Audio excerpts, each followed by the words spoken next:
Welcome to TechTalk, where exchange for media meets people at the intersection of advertising and technology. And today we're so happy to be joined by Samir, who is the country manager for Scibids and DoubleVerify in India. And so he makes sure that all the ads are coming in the right places, safe and coming at the suitable places. And so thank you so much for joining us, Samir. It's a pleasure to have you. Thank you for having me. Yes, thank you, Sean. Great. So, we'll jump right in and just pick something off our AI base, and discuss AI, which we all have to do. So, I'm curious, how you see AI-led decisioning impacting programmatic buying, especially in India? Okay, I came into DoubleVerify with the Scibids acquisition of DoubleVerify. So I've been doing this for the last 3.5 years. Literally started Scibids usage in India, and we started seeing the kind of advertisers who started adopting to it. Right? See, programmatic is naturally a home for AI. Right. And the reason why I say so is because there's a lot of data that we're dealing with. And in absence of machine learning and automation, which is what AI is, there is no way to inform the DSPs in terms of what media should be what. Right. And no advertiser today buys media just for impressions or for clicks. Advertisers are buying media for a deeper impact. It could be ROAS, it could be a business objective, depending on what the brands want to do. Right? AI allows you to bring in that measurement data that you're seeing, the source of truth, the first party data, and bring it into bid decisioning. Right. And with so many millions of variables that you come across every single day, you need to make sense of that data. That is what AI solves.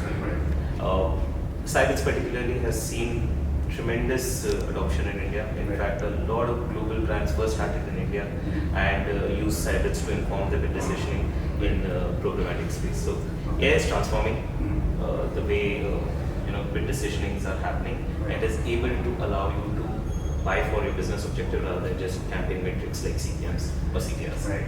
And you mentioned data, of course, and to nobody's surprise, Google said that it's not finally dispensing with third-party cookies. And I'm just curious, because that pivot had already started towards first-party data. Now has this announcement that these cookies are going to be around for a while, has it sort of halted that pivot, or is that continuing regardless? So it's a mixed bag. We haven't really. There's work to do. Is what I would say. Brands are looking at creating strategies which do not rely on cookies, right? But not everyone is doing it, and that is something that needs to speed it up. See, viewers' preferences are going to evolve, right? And privacy regulations are also going to evolve. So rather than waiting for something to hit us, it is always good to be proactive and then start building these cookie-less strategies. And a lot of brands have started doing that, but there is so much more work to do. At DV, our customers use contextual that does not rely on cookies and use that targeting to drive business outcomes. Right. And you mentioned that people are sort of exploring the space, and ROS and ROI are big buzzwords. And I'm just curious, now that everyone's sort of building their tech stack, these advertisers, what are the kind of ROI they're seeing? How are they responding to the kind of capability that they're getting access to? Right. So at CES 2025, it was very clear that innovation and adaptability are non-negotiable in this era. Right? What the CMOs are even under tremendous pressure, never before, to deliver ROI on every dollar that is spent. Right? In that sense, CMOs should have access to an ad stack that allows them to have an holistic view. Right. So you're able to view your media investments across, have a baseline to protect them, have a baseline in terms of what media quality is, right? And then have AI learn from that media quality and deliver a better media quality in the limited budgets that they are working with today. Right. See, impressions are not going to end, right? But budgets are limited. So what you need is to start improving the media quality, and that AI allows you to do. If you look at how DoubleVerify has evolved also, we start at our core, which is verification. And with Scibids acquisition, we brought in the capability to utilize that verification within the bid decision. Our latest acquisition of Dropperbox allows you to get you the attribution also. So we're closing the gap. We're saying that not only do you optimize, not only do you measure, but optimize within the campaign and measure whether the first step and the second step has been done well or not. Right. Yeah. So now, now that brand safety is something that is, dear to dear for all brands, could you talk about how Indian brands are now also looking at brand suitability as to where the ads go and the role that you guys are playing, sort of ensuring that's at the right place at the right time for the right audience? Yeah. So brand safety is foundational. Right. It tells you what to avoid. Mm-hmm. Right? So extreme graphics, extreme violence are these placements that you want to avoid. Right? Right. But you look at what is happening across us. We are looking at 900 million digitally connected consumers. Right? They are consuming a lot of content and they are consuming a lot of times. Right? I think according to the American Association of Advertising, we get bombarded by 4,000 ads every day. Right? So there is a problem of plenty right now in terms of supply. What brand suitability allows you to do is be present in the right context in front of your audiences. Now, if I'm consuming content on auto, I'm consuming content on fitness, I'm consuming content on what food to eat and stuff like that. Right. If there is, let's say, a fitness brand that wants to target me, and the number of times that they are able to target me in the context of the content that I'm watching around fitness and good food, the brands will build faster, the awareness will increase. Right? So brand suitability allows you to do that. It tells you where do you want to be present. So you start with brand safety, but brand suitability allows you to build brand over time by being consistent in the right context, because communication without context is noise. Right. And you mentioned that DoubleVerify has done some recent acquisitions, including of course Scibids. And I'm curious because you guys are sort of plugged into the system and you work across, whether it's trade desk, mega news, whatever. So how are you guys sort of helping drive the conversation around transparency, around programmatic bidding and buying? Yeah, so transparency is non-negotiable. That's something that I think from 2015 onwards we have been talking about transparency in the ecosystem. Right? What we do is help advertisers measure across and have their own definition of what works for them in terms of media quality. Right. Scibids, on the other hand, is extremely transparent, because what we do is when we push in our models, they are available for the advertisers to see how many times is it working, what is working. Transparency also means not only just measure and inform, but also understanding of why something is working. Right? That's something that AI is able to bring in.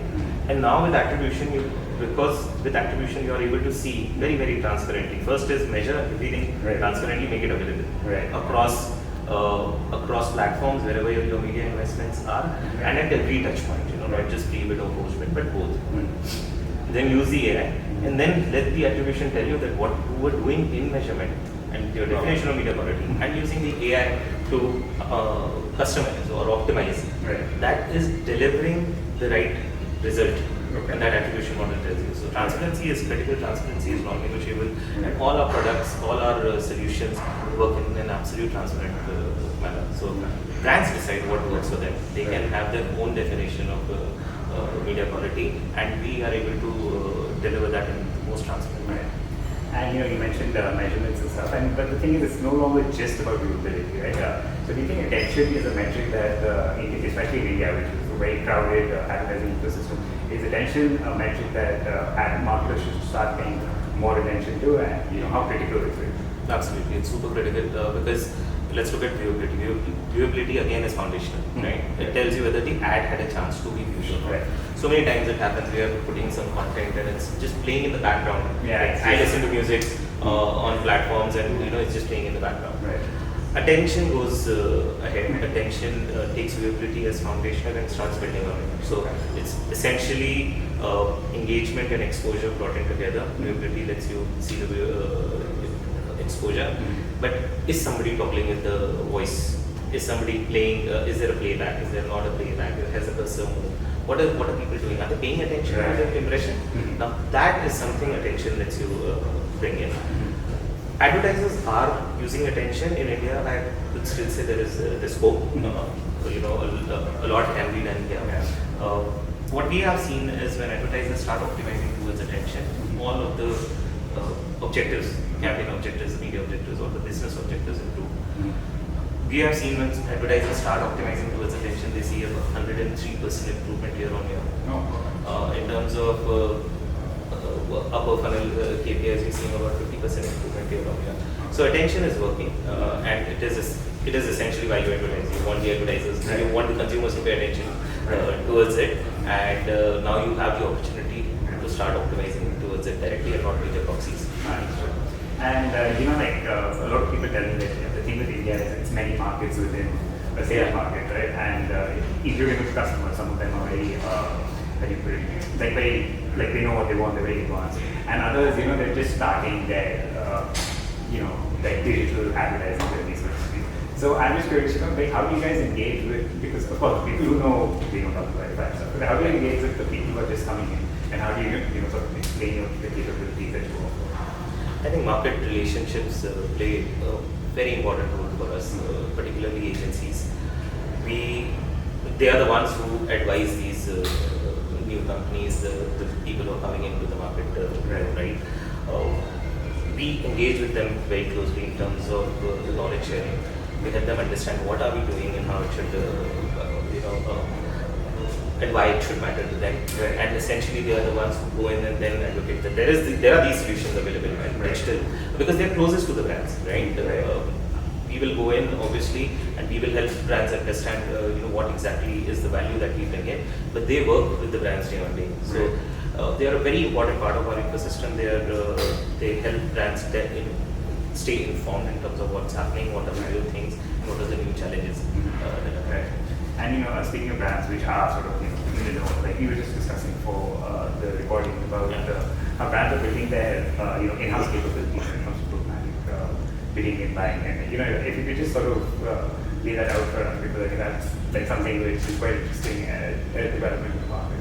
We're seeing that happen. A lot of brands, some of the brands I would say, are really building their in-house capabilities. The operations are large. It's usually it's a strategy to have. If I can have the talent, if it allows you to have that talent, do it for in-house. Brands are going for it. Agencies have a very important role to play. The kind of they understand the day of land, they understand the entire ecosystem. They're able to filter out a lot of things that otherwise you would not be able to do. Each to his own. It is something which is developing. Right, we're seeing that happen, but again, it's what we are also seeing is that even though you build in your in-house capabilities, tech still continues to play a very important role, and brands are open to it, agencies are open to it. So that is where. So it's everyone just sort of leveling up, but together. So and we've seen some brands going and doing it in-house and then going back to the agencies. So all of that it's happening because it's all about being able to run that kind of operation. And speaking of leveling up, this is just like a fun question which I like to throw in. Is like you must work with AI doing you. So do you have a favorite model, or does it change week to week depending on your needs and circumstances? Are you asking me about my personal how I use AI? I use AI I use AI a lot. I use AI to make stories. I made fictional characters for my kid, and he loves it. So I've just trained AI in terms of giving me a new story every day, and when he's eating food, I give him some 5 very silly stories. It just establishes me as a very good storyteller and friend of mine. Okay, I use AI to learn a lot about subjects that I don't know of. If I need, it is all in the prompts, the way you give prompts. Right? So I use to stay informed. I use it to find out my weaknesses and also work on how do I improve them. So I use AI quite a lot. Quite aware of those long conversations we have. And do you have a particular favorite, or do you sort of go between complexity? No, I've been I would say I'm looking at everything and trying to figure out when you're on X, you just see with what Grok is saying. Right? I've been fiddling a lot with perplexity and also with ChatGPT. Grok is something like that. But yeah, thank you so much for taking out the time. This was a pleasure. And thank you for all the information. Thank you, Shantanu. Thanks. Thank you.